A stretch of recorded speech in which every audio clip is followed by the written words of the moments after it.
శివయ్య ఆశీస్సులతో మనందరం బాగుండాలని కోరుకుంటూ, వినయ సంపద మనకు దేవుడిచ్చిన వరం. వినయ సంపద గురించి ఒక చిన్న కథ రూపంలో చెప్తానండి, వినండి. చాలా మంచి నీతి ఉన్న కథ.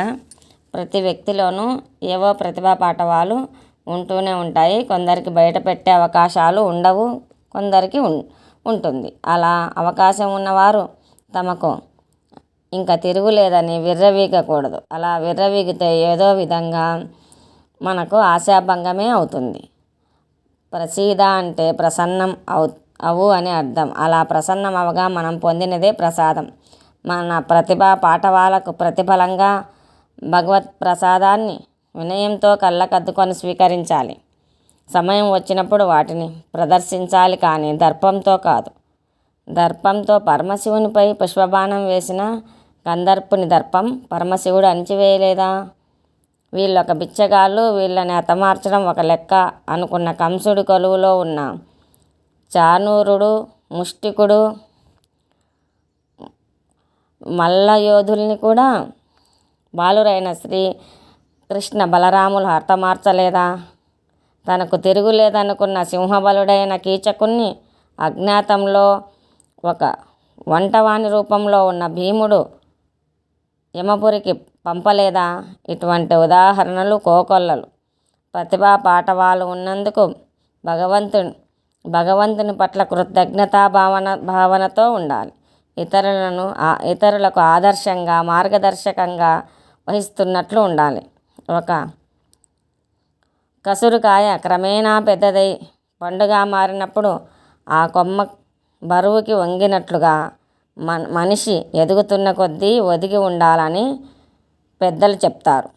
ఈ సృష్టిలో ఉన్న అనంతకోటి ప్రాణకోటిలో నేనొక అల్పుణ్ణి, ఒక కీటకాన్ని అనే భావన ఉన్న నాడు ఆ వీరుని ప్రతిభా పాటవాలు రాటుదేలి రాణిస్తాయి. విద్యతో పాటు వినయం ఉన్న విద్వాంసుని అందరూ ఎల్లవేళలా పూజిస్తారు. విద్వాన్ సర్వత్రా పూజయేత్ అనే సూక్తి ఉండనే ఉంది. ఒకవేళ ఏ కారణం వలనైనా అతను కారాగార శిక్ష అనుభవించవలసి వస్తే అతని భౌతిక శరీరం కారాగారంలో ఉంటుంది, కానీ అతని వ్యక్తిత్వం కాదు.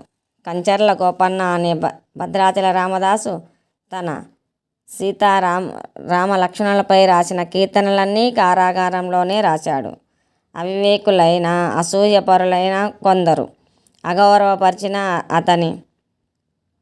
అతడు ఏమాత్రం జంకలేదు, ఏమాత్రం భంగపడలేదు.